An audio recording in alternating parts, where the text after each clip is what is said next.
Guys, welcome back to our channel JK paramedics.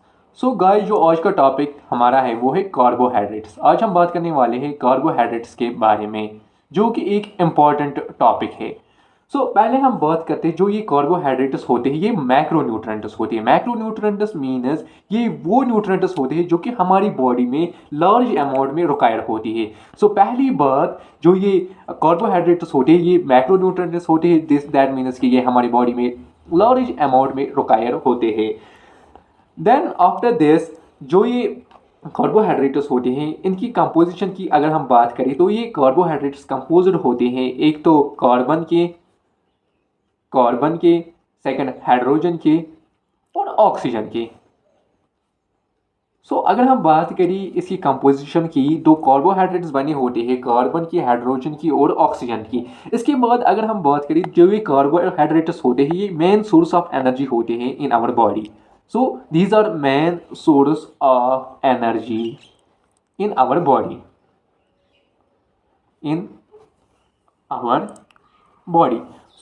हमारा जो आज का टॉपिक था वो था कार्बोहाइड्रेट्स। पहले हमने इंट्रोडक्शन से स्टार्ट किया, तो हमने बोला कि कार्बोहाइड्रेट्स मैक्रोन्यूट्रेंट्स होते हैं, जो कि होते मैक्रोन्यूट्रेंट्स हम उनको कहते हैं, उन न्यूट्रेंट्स को कहते हैं जो कि हमारी बॉडी में लार्ज अमाउंट में रिक्वायर होते हैं।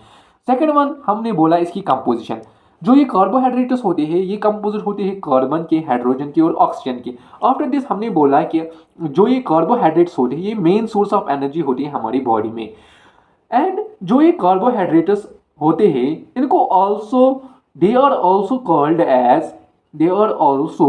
Called as saccharides. क्यों? सैकराइड्स वो होते हैं जो कि शुगर टेस्ट देते हैं।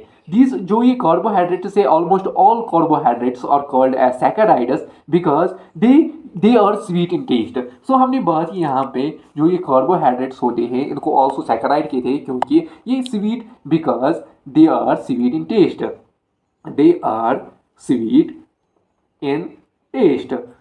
ये थी इंट्रोडक्शन अबाउट कार्बोहाइड्रेट्स के बारे में। इसके बाद अगर हम इसकी डेफिनेशन की बात करें, अगर हम डेफिनेशन की बात करें अबाउट कार्बोहाइड्रेट्स, तो कार्बोहाइड्रेट की डेफिनेशन है कार्बोहाइड्रेट्स केमिकली कार्बोहाइड्रेट्स मीन्स की कंपोजिशन है कार्बोहाइड्रेट्स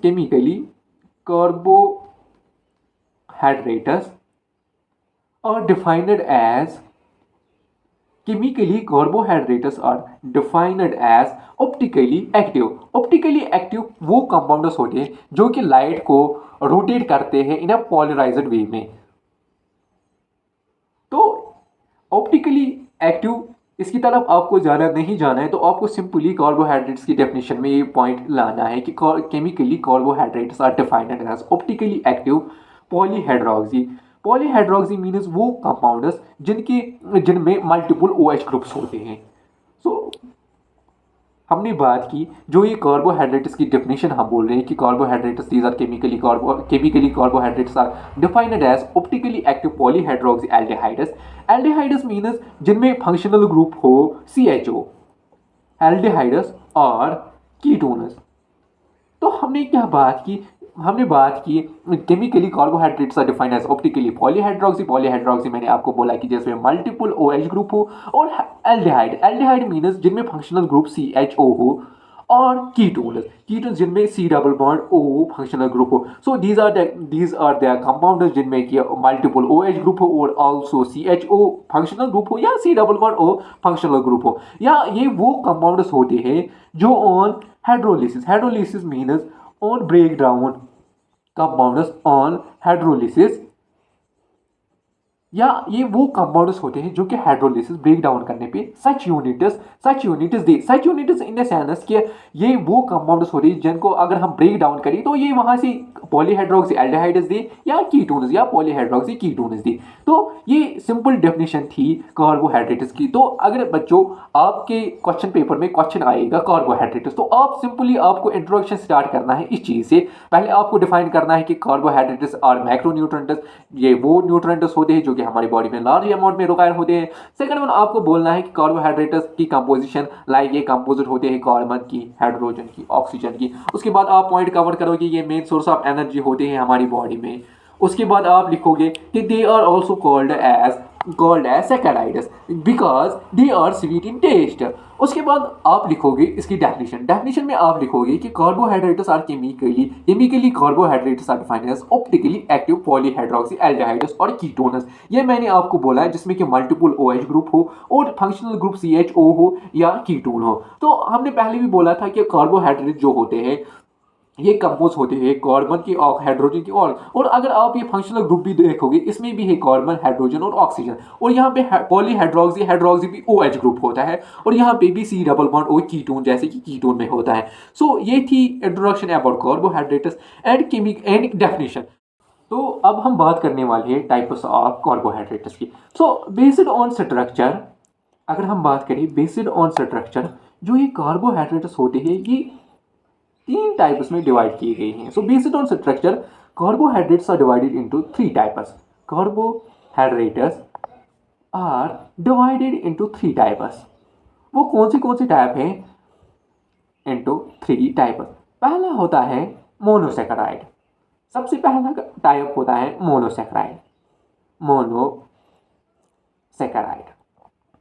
तो ये मोनोसैकेराइड ये सिंपलेस्ट फॉर्म ऑफ कार्बोहाइड्रेट होता है। सिंपलेस्ट फॉर्म का मतलब यही होता है कि this can not be broken down further, so it is the simplest form of carbohydrate.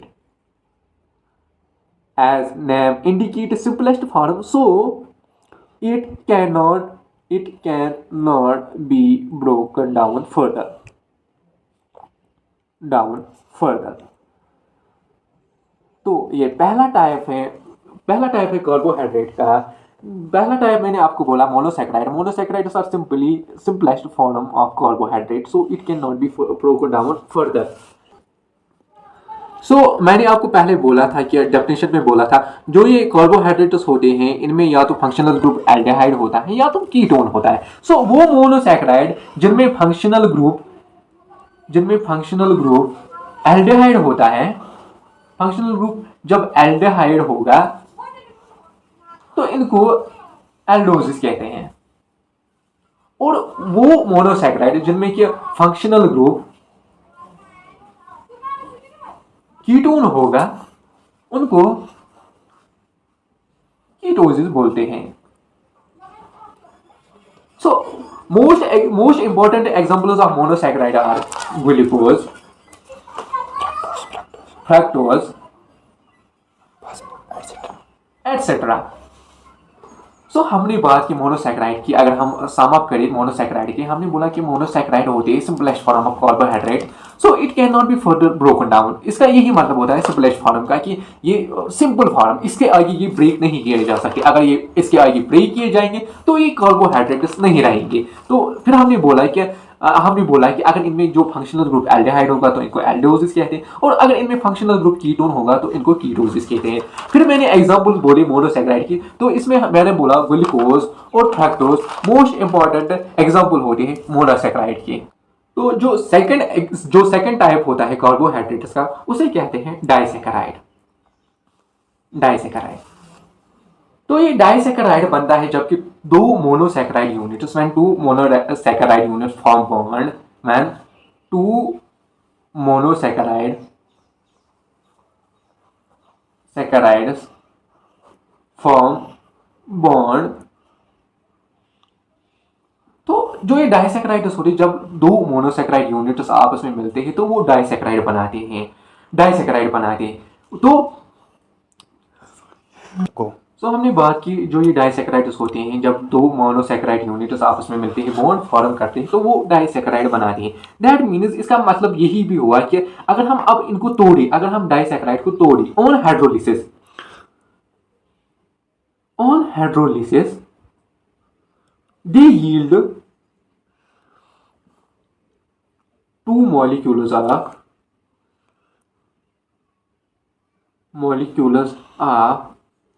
Monosaccharide. जैसे कि मैंने ऊपर बोला कि जब 2 मोनोसैकेराइड यूनिट्स आपस में मिलते हैं तो वो एक डाइसैकेराइड बनाती है और यही डाइसैकेराइड अगर हम तोड़े, हाइड्रोलाइज करें तो ये यील्ड करता है 2 molecules ऑफ मोनोसैकेराइड। और जो ये 2 यूनिट होते हैं मोनोसैकेराइड की, जो ये 2 यूनिट होते हैं ये आपस में लिंक्ड होते हैं by the oxide bond. These two units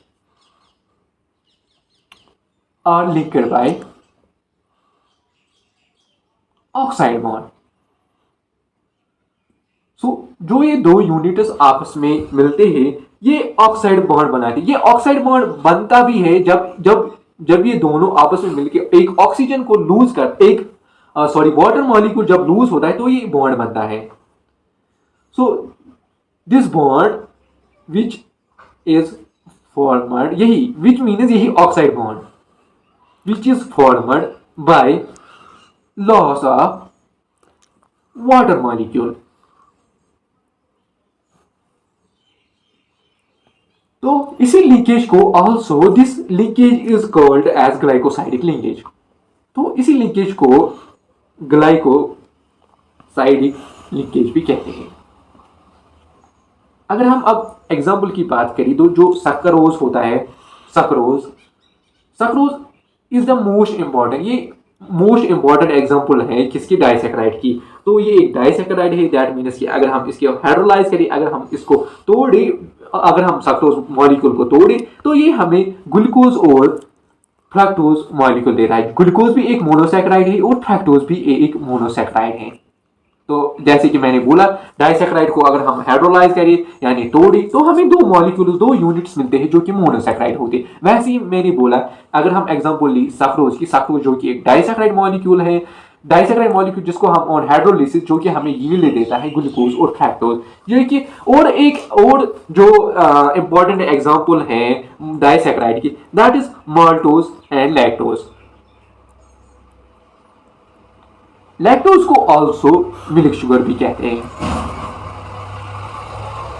ये रही तीन इंपॉर्टेंट एग्जांपल इसके मोनोसैकेराइड की। जो ये सक्रोज होता है वन मोर पॉइंट जो ये सक्रोज होता है इसको also called as table sugar इसे हम टेबल शुगर भी कहते हैं। अगर हम सम अप करें टाइप्स ऑफ कार्बोहाइड्रेट्स की मैंने बोला based on structure carbohydrates are divided into three types. पहला टाइप हमने पढ़ा मोनोसैकेराइड्स इसको मैंने बोला कि सिंपलेस्ट फॉर्म ऑफ कार्बोहाइड्रेट होता है। It can not be broken down further. जब भी ऑलरेडी सिंपल फॉर्म होता है तो इसको हम फर्दर ब्रेक डाउन नहीं कर सकते। अगर हमने इसको फर्दर ब्रेक डाउन किया किसी मोनोसैकेराइड मॉलिक्यूल को तो वो कार्बोहाइड्रेट नहीं रहेगा।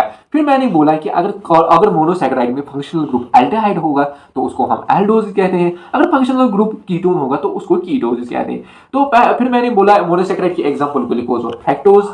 फिर मैंने बात की डाइसैकेराइड की जो कि सेकंड टाइप है कार्बोहाइड्रेट। मैंने बोला जब दो मॉलिक्यूल मोनोसैकेराइड के आपस में मिलते हैं बॉन्ड बनाते हैं तो वो डाइसैकेराइड फॉर्म कहते हैं। या हम ऐसे भी बोल सकते हैं अगर हम डाइसैकेराइड तोड़ी हाइड्रोलाइज करी तो वो हमें देता है 2 यूनिट्स ऑफ मोनोसैकेराइड। जैसे कि हमने एग्जांपल में देखा जो सक्रोज होता है ये एक डाइसैकेराइड है जो ऑन हाइड्रोलिसिस हमें देता है ग्लूकोज और फ्रक्टोज जो कि दोनों मोनोसैकेराइड मॉलिक्यूल्स हैं। उसके बाद हमने और दो एग्जांपल्स बोली माल्टोज और लैक्टोज जो कि दोनों डाइसैकेराइड हैं। लैक्टोज को हमने बोला कि इसको ऑल्सो मिल्क शुगर कहते हैं वाइल एज जो सक्रोज होता है उसको हम टेबल शुगर भी कहते हैं। That's all. अब हम तीसरी टाइप की बात करते हैं पॉलीसैकेराइड।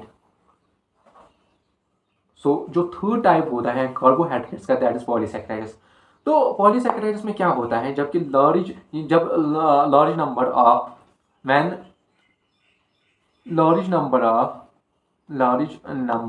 मोनोसैकेराइड यूनिट्स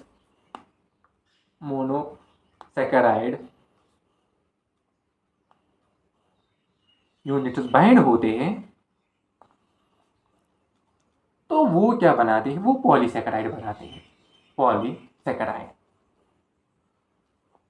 तो हमने बात की थी डाइसैकेराइड में। डाइसैकेराइड हमने बोला कि जब दो यूनिट्स ऑफ मोनोसैकेराइड बाइंड होते हैं तो वो डाइसैकेराइड बनाते हैं। ऐसे ही जब मोर देन 2 और we can say large number of monosaccharide units आपस में बाइंड होते हैं तो वो पॉलीसैकेराइड बनाते हैं। तो इसमें क्या होता है स्पेशल एंजाइम्स इन्वॉल्व होते हैं। Special enzymes are involved in binding these units together.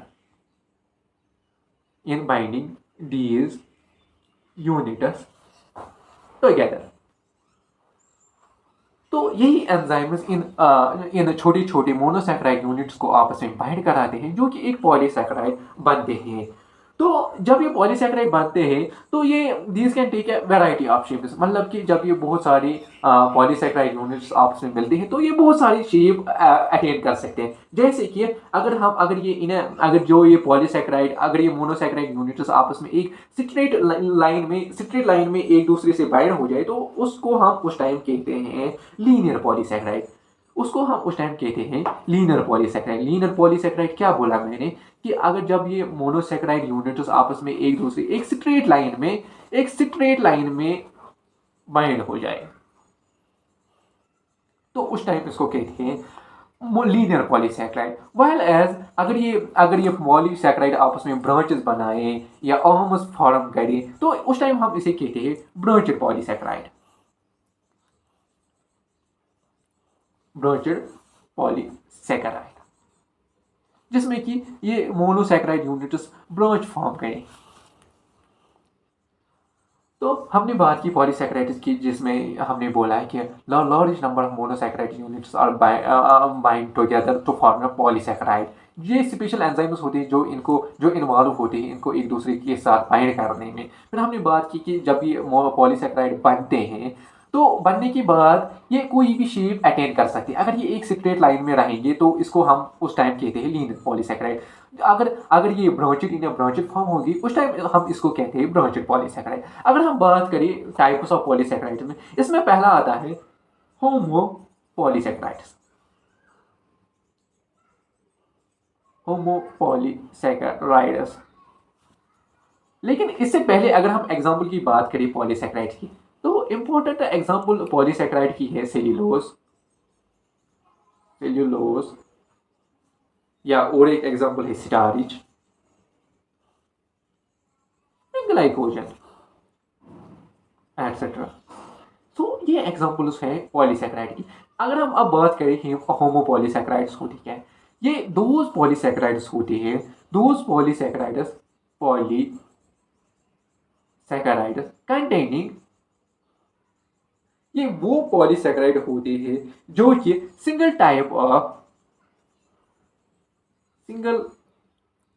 Polysaccharide containing single type of monosaccharides. सो यहाँ पे कंटेनिंग है, मीनस की होमोपॉलीसैकेराइड्स वो पॉलीसैकेराइड्स होती है जो कि एक ही किस्म के मोनोसैकेराइड यूनिट्स से बनते हैं। इसकी अगर हम बात करें इसकी एग्जांपल की तो सेल्यूलोज इसमें इंपॉर्टेंट एग्जांपल है। सेल्यूलोज। ऐसे ही अगर हम बात करें सेकंड टाइप ऑफ पॉलीसैकेराइड्स की, वो होता है हेटेरोपॉलीसैकेराइड। तो अब आप समझ गए होंगे हेटेरोपॉलीसैकेराइड का क्या मतलब होगा।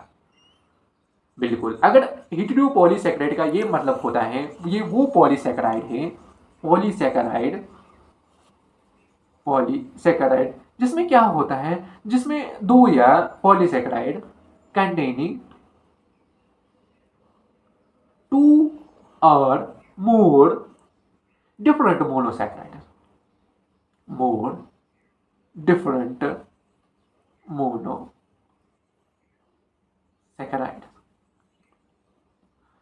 या आप ये भी बोल सकते हो कि टू और मोर टाइप्स ऑफ मोनोसैकेराइड। तो इसमें जो एग्जांपल है, इंपॉर्टेंट एग्जांपल, वो है पैक्टिन।